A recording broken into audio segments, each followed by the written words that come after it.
Hello guys! Hello Aries! Welcome dito sa aking channel, Kapalaran 888 Aries.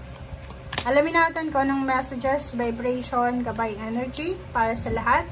Lunar eclipse, open the door to higher dimension. Wow! Okay Aries. Aries, nakikita ko sir dito na ngayong new moon in Pisces, sinasabi dyan sa'yo na may mga emotional regrets ka sa buhay na babalik sa'yo. 'Di ba? Yung kasi lunar eclipse siya eh.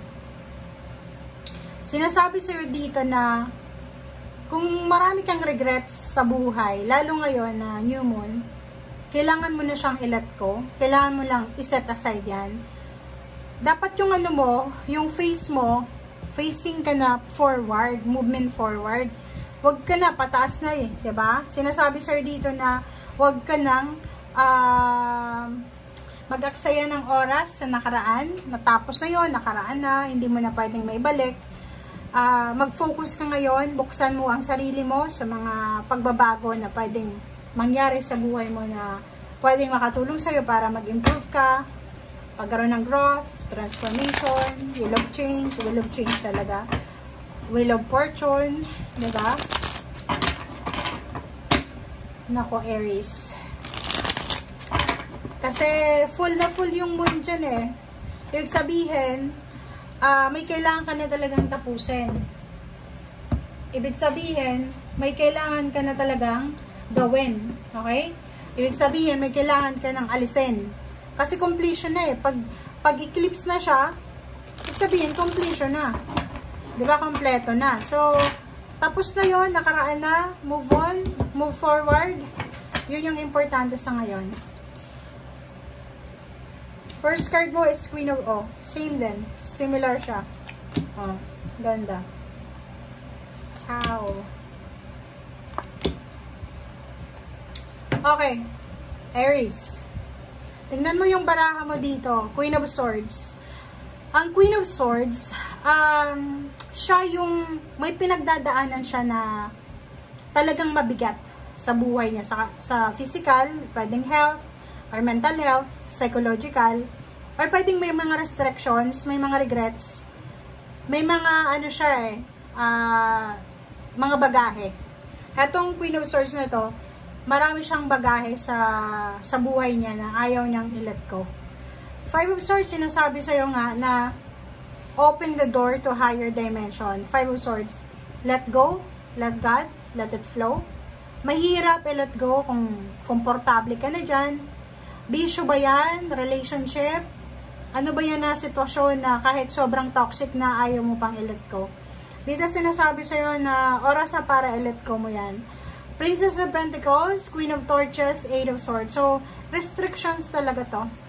Ay, sinasabi sa'yo ng barahan na kung gusto mong makalaya from restrictions, from stagnation, oras na, freedom to eh, diba?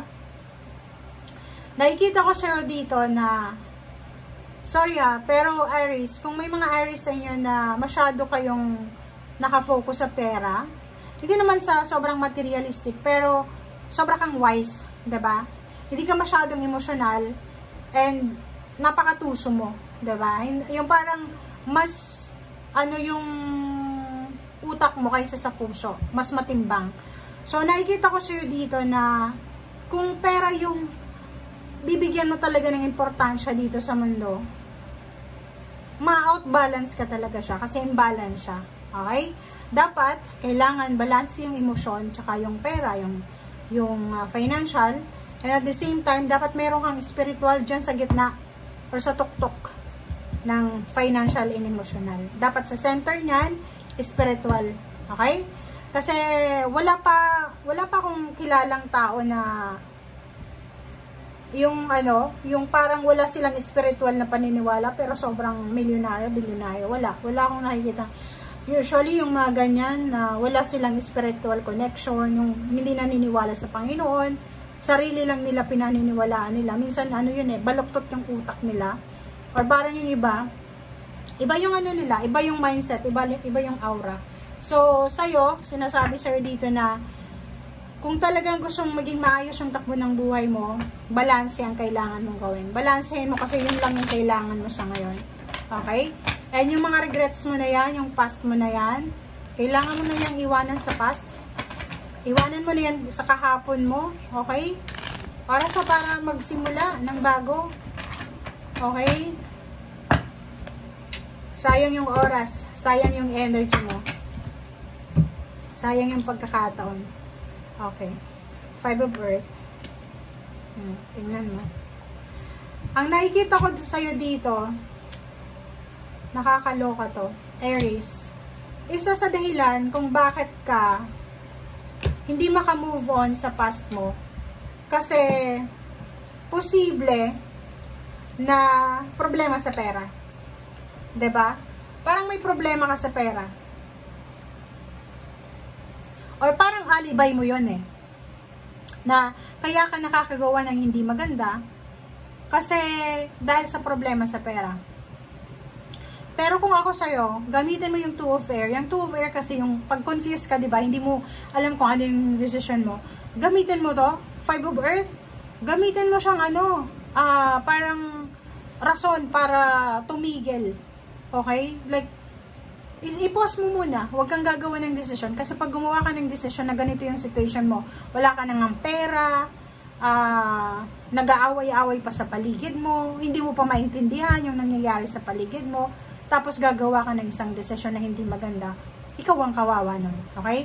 May mga regrets ka ng baon-baon araw-araw, dadagdagan mo pa siya ng regrets mo. So, 'di ba? Sabi sa'yo dito, kailangan mong balanse.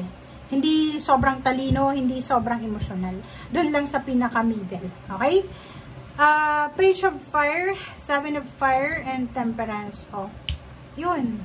Swak na swak to sa energy mo. Kinakailangan mong wag masyadong mabilis gumawa ng aksyon. Pasensya, wag maging aggressive, wag gagawa ng desisyon na dahil sa galit ka, dahil sa naiinis ka, bigla kang magagalit, bigla kang maiinis, parang ganon. So, etong 7 of Fire na to, Leo. So, nakikita ko sa'yo dito na kinakailangan mong ipaglaban kung ano yung talagang goal mo from the very start. Okay? Kasi may mga goals tayo may mga goals tayo sa buhay. Sabihin man natin, okay, may mga tao na parang sa ngayon, makikita mo na parang pariwara sila sa buhay. Pero bago yan naging pariwara sa buhay, meron niya na goals meron niya na pangarap Nung bata yan, may gusto yan Gusto niya maging police, gusto niya maging negosyante, pumunta ng ibang bansa. Siguro dahil lang sa kulangan sa pera, yun nga, walang proteksyon, walang magulang, or dahil sa hirap ng buhay, na pariwara. But dito sinasabi na kailangan mong proteksyon yung pangarap mo. Huli man, pero pwede kang makahabol. Pasensya, kailangan mo ng sobrang pasensya para makaiwas ka sa gulo. Kailangan mo ng prayers spiritual. Ang nakikita ko, kahit anong gawin mo, kailangan ilagay mo yung Panginoon sa center niyan. Okay? Thank you guys for watching. Bye!